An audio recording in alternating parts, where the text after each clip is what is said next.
ಹೌದಾ? ನಂದು ಅಲ್ಲಿ ಆ ಕಡೆ ಸೊಪ್ಪಂಗಡಿ ಸಾಕಾಗೋಗುತ್ತೆ ವ್ಯಾಪಾರ ಮಾಡಿ ಮಾಡಿ ಮಾಡಿ. ಯಾಕೆ ನಗ್ತಾ ಇದೀರಲ್ಲ? ಸಾಕಾಯ್ತಾ? ವ್ಯಾಪಾರನೇ ಇಲ್ವಾ? ನಂದು ಹಂಗೇನೆ ಅಂಗಡಿ ಇಟ್ಟಿದೀನಿ ನಾನು, ಮಾವಿನಕಾಯಿ ಸೌತೆಕಾಯಿದೆಲ್ಲ ಇಲ್ಲೇ ಕಾರ್ನರ್ ಅಲ್ಲಿ. ನಂದು ವ್ಯಾಪಾರನೇ ಇಲ್ಲ, ಸಾಕಾಗಿ ಹೋಗ್ತಾ ಇದೆ. ಈ ಸೊಪ್ಪೆಲ್ಲ ಇಟ್ರೆ ಏನ್ ಗೊತ್ತಾ, ಬಿಸ್ಲಿಗೆಲ್ಲ ಬಾಡೋಗ್ತಾ ಇದೆ. ಈಗ ನಾನೇ ನಿಮ್ಮ ಹತ್ರ ವ್ಯಾಪಾರ ಮಾಡ್ಲಾ? ಬೆಳಗ್ಗೆಯಿಂದ ಹೆಂಗಿದೆ ವ್ಯಾಪಾರ ನಿಮ್ದು? ಹೌದಾ? ನಂದು ಹಂಗೇನೆ ಅಕ್ಕ, ವ್ಯಾಪಾರನೇ ಇಲ್ಲ. ಎಷ್ಟು? ಒಂದ್ ಕೆಜಿ 100 ರೂಪಾಯಿನಾ ಇದು? ಅಕ್ಕ ಅಲ್ಲಿ ನನ್ನ ಅಂಗಡಿ ಇದೆ ಬಾಕ್ಕ, ತಗೋ. ಎಲ್ಲಿ? ಇಲ್ಲೇ ಪಕ್ಕದಲ್ಲಿ ಇದ್ರಲ್ಲಿ ಇಟ್ಟಿದ್ದೀನಿ ಬಾಕ್ಕ. ಇಲ್ಲ. ಯಾಕೆ ಇವ್ರ ಹತ್ರ ಬೇಡವಾ? ಅಲ್ಲ ನಾನು ಇಟ್ಟಿದ್ದೀನಿ, ಇನ್ನೂ ಚೆನ್ನಾಗಿ ಕೊಡ್ತೀನಿ ನಾನು. ಹೌದಾ? ನಿಮ್ ಅಂಗಡಿ ಹತ್ರ ಕಸ್ಟಮರ್ ಬಂದ್ರೆ ನಾವು ಕರಿಬೋದಾ? ಸರಿ ಆಯ್ತು, ಹಂಗೂ ಮಾಡೋಣ. ಡೀಲಾ 50-50? ಬಂದವ್ರನ್ನ ಅಲ್ಲಿ ಬಾಕ್ ಕೊಡ್ತೀನಿ ಅಂತೆಲ್ಲ. ವ್ಯಾಪಾರ ಅಕ್ಕ, ಜೀವನ ನಡಿಬಾರ್ದಾ? ನನಗೊಂದು 10 ಕೆಜಿ ಬೇಕಿತ್ತು. 40. ಅಣ್ಣ ಇಲ್ಲ ಬಾ ಅಣ್ಣ, ಮಾವಿನಕಾಯಿ ಬೇಕಣ್ಣ. ಅಣ್ಣ ಎಲ್ಲಿ ಬಾ ಅಣ್ಣ? ಅಂಗಡಿ ಅಲ್ಲಿ ಪಕ್ಕದಲ್ಲಿದೆ, ನಡಿ ಅಣ್ಣ, ನಾನು ಕೊಡ್ತೀನಿ. 90 ರೂಪಾಯಿ ಹಾಕ್ಕೊಡ್ತಾವಳೆ. ಅಕ್ಕ ನಾನು 80 ರೂಪಾಯಿ ಹಾಕೊಡ್ತೀನಿ. ನೆಕ್ಸ್ಟ್ ಹುಚ್ಚಿ ಅಲ್ಲ ಅಕ್ಕ, ನಂದು ವ್ಯಾಪಾರ ನಡೆಯೋದ್ ಬೇಡವಾ? ವ್ಯಾಪಾರ ಆದ್ರೆ ಇಲ್ಲಿರೋರ್ನ ಕಸ್ಟಮರ್ನ ಯಾಕೆ ಕರಿತೀಯ? ಒಂದ್ 10 ಕೆಜಿ ಬೇಕಿತ್ತು. ಹೊಟ್ಟೆ ಪಾಡ ಅಂದ್ರೆ ಅಲ್ಲಿ ಹೋಗಿ ಇಲ್ಲಿರೋರ್ನ ಯಾಕೆ ಕರಿತೀಯ? ನಡೀರಿ, ಅಲ್ಲಿ ನಮ್ಮ ಅಂಗಡಿ ಹತ್ರ ಕೊಡ್ತೀನಿ, ನಡೀರಿ ಅಣ್ಣ. ನಿಮ್ಮ ಹತ್ರ ಐತಾ? ಸಿಗುತ್ತಾ? ಕಮ್ಮಿಗೆ ಕೊಡ್ತೀನಿ ಎಲ್ಲ. ಕಟ್ಬೇಕು, 5 ಸೊಪ್ಪು ಬೇಕು. ಹ್ಞೂ ಸರಿ ಆಯ್ತು, ನಡೀರಿ. ನಡೀರಿ, ಎಲ್ಲ ಕೊಡ್ತೀನಿ. ಇದು ಇದೆಯಾ ಹಣ್ಣು? ಇದೆ, ಎಲ್ಲ ಇದೆ, ನಡೀರಿ. ಕಸ್ಟಮರ್ನ ಅಲ್ಲಿಗ್ ಬಾ ಅಂತ ಕರಿತೀಯಲ್ಲ, ಏನ್ ಲೆಕ್ಕಾಚಾರ? ವ್ಯಾಪಾರ ಮಾಡೋ ಲೆಕ್ಕಾಚಾರ. ಅಣ್ಣ ನಾನು ಕೊಡ್ತೀನಿ ಅಂತ ಹೇಳಿದಿನಲ್ಲ, ಕಮ್ಮಿ ರೇಟ್ಗೆ ಕೊಡ್ತೀನಿ. ಒಂದು ನಿಮಿಷ ಇರಿ. ನಿಮ್ಗೆ ಏನ್ ಬೇಕು ಎಲ್ಲ. ಅಜ್ಜಿ ಹತ್ರ 90 ರೂಪಾಯಿ ಅಂತ, ನೀನ್ ಎಷ್ಟ್ ಕೊಡ್ತೀಯಾ? 80 ರೂಪಾಯಿ. ಅಜ್ಜಿ ನಿಮ್ದು? ನಾನಾ 50 ರೂಪಾಯಿಗೆ ನಾನ್ 40 ರೂಪಾಯಿಗೆ ಹಾಕೊಡ್ತೀನಿ. 40 ರೂಪಾಯಿ ಏನ್ ಮಾಡೋದು? ಅಲ್ಲ, ಏನ್ ಲೆಕ್ಕಾಚಾರ, ಏನ್ ವ್ಯಾಪಾರ ನಿಮ್ದು?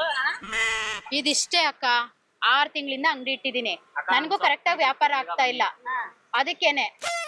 ಅಯ್ಯೋ, ಓ ನಗ್ತಾ ಇದೀರಲ್ಲ ನೀವು, ನನ್ ಕಷ್ಟ ಹೇಳ್ಕೊಂಡ್ರೆ. ಈಗ ನಡೀರಿ. ಕೆಲಸ ಅಲ್ಲೂ ನಮಗೂ ಹಾಳು ಮಾಡ್ಕೊಂಡ್ಬಿಟ್ಟವಳಿ ಅಮ್ಮಗಳು. ಮುಗಿದ್ ಕಳ್ಸಿ ಮತ್ತೆ ಅಲ್ಲಿ ಬಂದಿಲ್ಲ ಮಾತಾಡ್ತಾರೆ. ನಡೀರಿ ಹೋಗೋಣ, ಅಲ್ಲಿ ವ್ಯಾಪಾರ ಕೊಡ್ತೀನಿ. ಮಾವಿನಕಾಯಿ ಬೇಕಾ? ನಮ್ಮ ಅಂಗಡಿಗೆ ಬಂದ್ಬಿಟ್ಟು ಕಸ್ಟಮರ್ ಕರ್ಕೊಂಡು ಅಲ್ಲಿ ವ್ಯಾಪಾರ ಮಾಡಿಸ್ತಾವಳೆ. ಅಲ್ಲ 100 ರೂಪಾಯಿ ಮಾವಿನಕಾಯಿ ಹೇಳ್ತೀನಿ. ಅಲ್ಲಿ ನಾನು 80 ಕೊಡ್ತೀನಿ ಬನ್ನಿ, ನಾನು ತುಪ್ಪ ಕಮ್ಮಿ ಕೊಡ್ತೀನಿ ಬನ್ನಿ ಅಂತ ಇಲ್ಲಿಂದ ಅಲ್ಲಿ ಕರೀತಾವ್ರಿ. ಹೋಗೋದು ಓಡಿಸಿ, ನೀವೇನ್ ಸುಮ್ಮನೆ ಇದ್ದೀರಾ? ಸರಿ, ನಿಮ್ ಅಂಗಡಿ ಇದೆಯಲ್ಲ, ಮಾತಾಡ್ಲಿ ಅವ್ರು.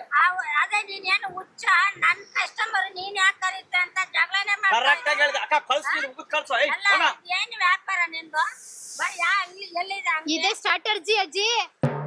ಅಲ್ಲ, ನೀನ್ ಸರಿಯಾಗಿ ಹುಚ್ಚ ಇಲ್ಲ ಒಳ್ಳೆಯವ್ರ? ಹುಚ್ಚು ಅನ್ಬೇಡಿ ನೀವು. ನೋಡಿ ನನಗೆ ಹುಚ್ಚು ಹಿಡ್ದಿಲ್ಲ, ವ್ಯಾಪಾರ ಮಾಡ್ತಾ ಇದೀನಿ ನಾನು, ಕರ್ಕೊಂಡು ಹೋಗ್ತಾ ಇದೀನಿ. ಮೆಣಸಿನ್ಕಾಯಿ ತುರ್ಕ್ ಕಳ್ಸ್ಕೊಡ್ತೀನಿ ಬಾಯಿಗೆ, ಖಾರ ಮೆಣಸಿನ್ಕಾಯಿ. ತುರ್ಕಿ ನೋಡೋಣ. ತಗೋ ಅಜ್ಜಿ, ತಗೋಮ್ಮ, ಹೇಳ್ತೀನಿ. ತುರ್ಕು ನೋಡೋಣ. ನೋಡ್ತೀಯಾ? ತುರುಕ್ತೀರಾ? ನೀ ಸುಮ್ನೆ ಇದೆಯಲ್ಲ ಅಕ್ಕ ನೀನು. ಏ ನಡಿಯಪ್ಪ ನೀನು. 30 ರೂಪಾಯಿ ಕಟ್ಟು, 30 ರೂಪಾಯಿ ಕಟ್ಟು ನನ್ನ ಹತ್ರ. ನಿಮ್ಮ ಹತ್ರನಾ? ನಡ್ರಿ, ಆಯ್ತು ಕೊಡ್ ಬನ್ರಿ. ಲೂಜು 30 ರೂಪಾಯಿ ಅಂತ ಕೊಡ್ತೀಯಾ? ಏ ಬಾರೋ, ಅಲ್ಲಿ ಕೊಡ್ತಾರಂತೆ, ತಗೊಂಡೋಗೋಣ. ನಾನು 10 ರೂಪಾಯಿ ಕೊಡ್ತೀನಿ, ಕಟ್ಟು. ಬರ್ತೀಯಾ ಅಣ್ಣ?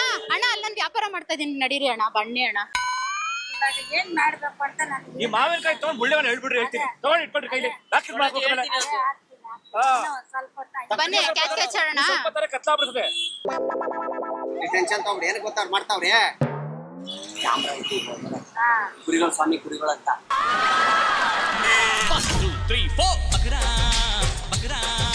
ಅದ್ಭುತವಾದ ಕತೆ ರೂಬಿ ಚಿತ್ರತಂಡದಿಂದ ಒಂದು ಪ್ರೀತಿಯ ಕಾಣಿಕೆ ತಾವು ಸ್ವೀಕರಿಸಬೇಕು.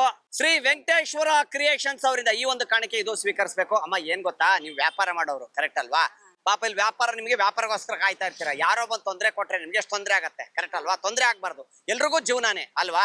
ಸೊ ಅದಕ್ಕೆ ನಾವ್ ಏನ್ ಹೇಳ್ತೀವಿ ಅಂದ್ರೆ, ಇವ್ರಿಗೂ ವ್ಯಾಪಾರ ಆಗ್ಲಿ. ಪಾಪ ಏನಂದ್ರೆ ಒಂದು 5 ರೂಪಾಯಿ ಮಕ ನಾವು ನೋಡಕ್ ಹೋಗ್ಬಾರ್ದು. 5 ರೂಪಾಯಿ ಜಾಸ್ತಿ ಹೇಳ್ಬಿಟ್ರು ಅಂತ ಅಲ್ಲಿ ಹೋಗಿ ತಗೋ ಇಲ್ಲಿ ತಗೋ ಅಲ್ಲ ಮಾಡಬಾರ್ದು. ಯಾಕಂದ್ರೆ ವ್ಯಾಪಾರ ಒಂದ್ 2 ರೂಪಾಯಿ ಸಿಕ್ಕಿದ್ರೆ ಅದು ಲಾಭ ಅಲ್ವಾ?